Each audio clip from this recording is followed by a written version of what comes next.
खुदावंदा ये तेरे सादा दिल बंदे किधर जाएं। खुदावंदा ये तेरे सादा दिल बंदे किधर जाएं कि दरवेशी भी अयारी है, सुल्तानी भी अयारी। सलाम, नमस्ते, सत श्री अकाल। मैं हूं आपके साथ हर्षिता मिश्रा और आप देख रहे हैं टाइम्स मेल। पूरी दुनिया में बड़े बड़े राजा, महाराजा, शहंशाह, बादशाह, यहाँ तक कि बड़े बड़े शूरवीर भी एक ही हमाम में नंगे नजर आ रहे हैं।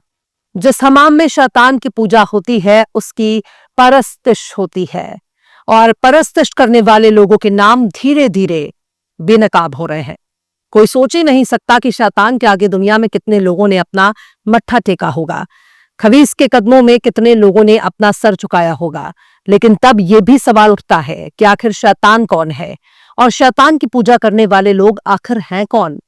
इस सवाल का जवाब बहुत से लोगों के अक्ल को हैरान कर देता है, क्योंकि नाम को सुनकर बहुत से लोग सोचने के लिए मजबूर हो जाते हैं कि आखिर ऐसी कौन सी मजबूरी थी जिसने उन्हें शैतान के चरणों में अपनी नाक रगड़ने के लिए मजबूर कर दिया। जेफरी एप्स्टीन उस शैतान का नाम है जो पूरी इंसानियत का दुश्मन है, जो इंसानों का कातिल है, जो छोटी छोटी मासूम बच्चियों का कातिल है। एक ऐसा दरिंदा जिसको 1000 बार भी फांसी पर लटकाया जाए तो भी इंसानियत को हुए नुकसान की भरपाई नहीं की जा सकती। जिस तरह से एप्स्टीन एक दरिंदा है, उसी तरह से एप्स्टीन से ताल्लुक रखने वाले सभी के सभी लोग बहुत बड़े वहशी और दरिंदे हैं। जो लोग अपने आप को बड़े बड़े संस्कारी कहते हैं, बड़े बड़े देशों के बादशाह कहते हैं, बड़े बड़े देशों के सरबराह कहते हैं, खुद को बड़े बड़े देशों के हुक्मरान कहते हैं, वो तमाम के तमाम बड़े ओहदों पर फराइज हैं। आला से आला मुकाम हासिल करने के बावजूद भी आखिर ये किस कदर घिनौने हैं, किस कदर वाहियात है, किस कदर दरिंदे, इसका अंदाजा नहीं लगाया जा सकता। इसका कोई अंदाजा नहीं है कि ये किस हद तक वाहियात और घटिया किस्म के हैं। ईमान से गिरा हुआ शख्स दोबारा उठ सकता है, लेकिन चरित्र और सोच से गिरा हुआ शख्स कभी भी किसी का नहीं हो सकता। ऐसे लोग जो दूसरों की बहन बेटियों पर गलत निगाह रखते हैं, जो आवाम के बीच में खुद को बाल ब्रह्मचारी कहते हैं, आवाम की नजरों में खुद को बहुत बड़ा परहेजगार कहते हैं, आवाम की नजर में जो लोग खुद को बहुत बड़ा रूहानी और मजहबी पेशवा समझते हैं, उन सब के पजामे का नाला बिल्कुल कच्चा है। इन सब की पोल पट्टी एप्स्टीन के फाइलों से जग जाहिर हो चुकी है। ये जरूरी नहीं है कि किसी ने शादी नहीं की तो वो आज भी कुंवारा ही रहेगा। एप्स्टीन की फाइलों को देखने के बाद तो ऐसा ही लगता है कि अगर कोई खुद को पाक दामन, साफ सुथरा और निहायत ही परहेजगार होने का दावा कर रहा है तो पक्का बहुत ही गंदे खून की पैदाइश होगा। एप्स्टीन एक ऐसा घिनौना शख्स था जो मर तो चुका है, लेकिन उसकी शैतानियत आज FBI की फाइलों में दर्ज है। और जैसे जैसे उसके पन्ने पलटे जा रहे हैं, वैसे वैसे दुनिया के अलग अलग देशों में मौजूद बड़े बड़े राजाओं, बादशाहों और बड़े ही बड़े रईस, मुअज्जब, खानदानी, मजहबी किस्म के लोग बेनकाब हो रहे हैं। पर हैरानी की बात यह है कि फाइलों में ऐसे भी लोग के नाम शामिल हैं जिनके बारे में कोई सोच भी नहीं सकता। बस सवाल तो यह भी उठता है कि आखिर एप्स्टीन को ऐसा करने की जरूरत क्या थी और एप्स्टीन आखिर ऐसा करता क्या था जिसकी वजह से लोग उसके नाम से इतना नफरत करते हैं। एप्स्टीन छोटी छोटी नाबालिग बच्चियों को दुनिया के अलग अलग ममालिक से किडनैप करके अपने सेफ हाउस में रखता था और वहां अमेरिका, यूरोप और दुनिया भर के बड़े बड़े नामवर शख्सियात और बड़े बड़े नेताओं को बुलाता था, कारोबारियों को बुलाता था, क्या वैज्ञानिक और क्या पत्रकार, हर फील्ड के माहिरीन को एप्स्टीन बड़े ही शौक से बुलाता था। फिर उनके सामने छोटी छोटी मासूम बच्चियों को परोस देता था। इन नामवर लोगों के सामने नाबालिग औरतों और बच्चियों का नंगा नाच होता था। खुद की बेटी, पोतियों की उम्र की लड़कियों को देखकर जिन लोगों के मुंह से हवस की लाल टपक रही थी, उन लोगों की तस्वीरें, वीडियो और उनके साथ की गई बातचीत का एक एक डेटा FBI के हाथ में है। एप्स्टीन मर चुका है, वो दुनिया में नहीं है, लेकिन हजारों और लाखों की तादाद में मौजूद उसके डेटा ही दुनिया के बड़े बड़े शहंशाहों, बादशाहों, राजाओं, महाराजाओं, प्रधानमंत्रियों और राष्ट्रपतियों के चड्डी को उतार कर दिखा रहा है कि ये वही लोग हैं जिन्होंने दुनिया से छुपकर अय्याशी की, दुनिया से छुपकर घिनौने काम किए, दुनिया से छुपकर अपना मुंह काला किया, दुनिया से छुपकर किसी न किसी की माँ, बहन और बेटी के साथ रेप किया, बलात्कार किया, आबरूरेजी किया, अजमत दरी किया। यहाँ तक कि इन गोरी चमड़ी वाले, शराफत का नकाब ओढ़ने वाले दरिंदों ने मासूम औरतों के साथ हवानियत की सारी हदें पार कर दी। एप्स्टीन की सबसे ज्यादा शिकार वो मासूम बच्चियां थी जो 10 से 12 साल की थी, 15 से 16 साल की उम्र की थी, और इन बच्चियों के साथ उन हैवानों ने अपना मुंह काला किया, उनका रेप किया और जरूरत पड़ी तो कत्ल करने जैसे संगीन गुनाह भी बहुत ही शौक से अंजाम दिया जाता था। आज उसी की फाइलों से बड़े बड़े नकाबपोशों के चेहरे बेनकाब हो चुके हैं। बड़े बड़े व्हाइट कॉलर वाले शहजादे, यहां तक कि शहजादियों के चेहरे से पर्दा हट चुका है और अब वो यहां वहां मुंह छुपाने के लिए बेबस हैं। लेकिन क्या कोई सोच सकता है कि आखिर एप्स्टीन ऐसा क्यों करता था, किसके लिए करता था और ऐसा करने से उसे क्या फायदा होता था?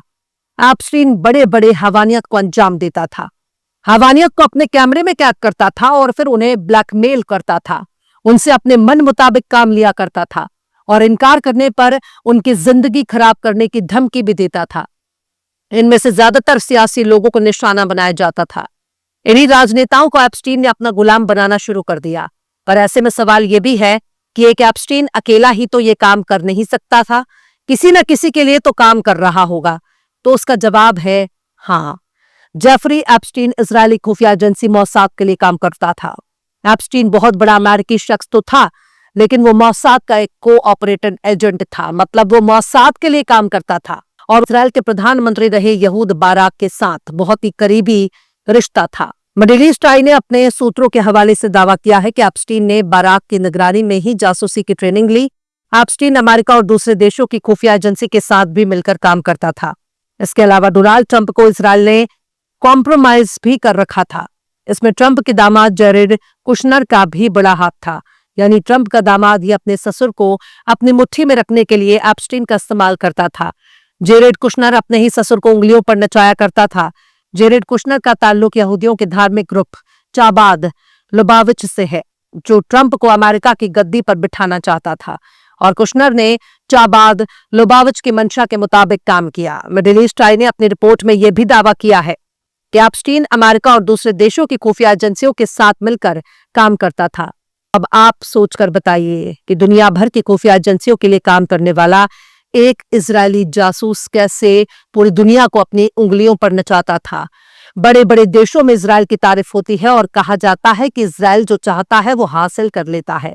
लेकिन माफ कीजिए, औरतों को बेचने वाले लोगों को दलाल कहते हैं। पर साहब, इजराइल को कोई फूल मालाएं अगरबत्ती मोमबत्ती लेकर फातिहा नहीं पड़ता, बल्कि वो औरतों लड़कियों के जरिए अपने इस काम को अंजाम देता है, जो काम कोई भी अंजाम देने के लिए तैयार नहीं होता।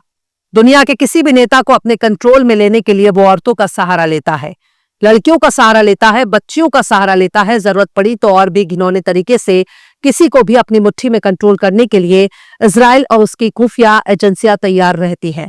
ऐसे में सवाल होता है कि इन घिनौने नेताओं को कैसे पहचाना जाए, उसको पहचानने का क्या तरीका है? तो सबसे पहले नेताओं की हरकतों को देखिए। दुनिया भर के नेताओं को देखिए कि कैसे वो अमेरिका इजराइल की उंगलियों पर नाच रहे हैं। कोई फर्क नहीं पड़ता कि वो किसी देश का राष्ट्रपति है, कोई फर्क नहीं पड़ता कि वो किस देश के प्रधानमंत्री है, किस देश के राजा हैं, किस देश के नरेश हैं, किस देश के बादशाह और शहंशाह हैं।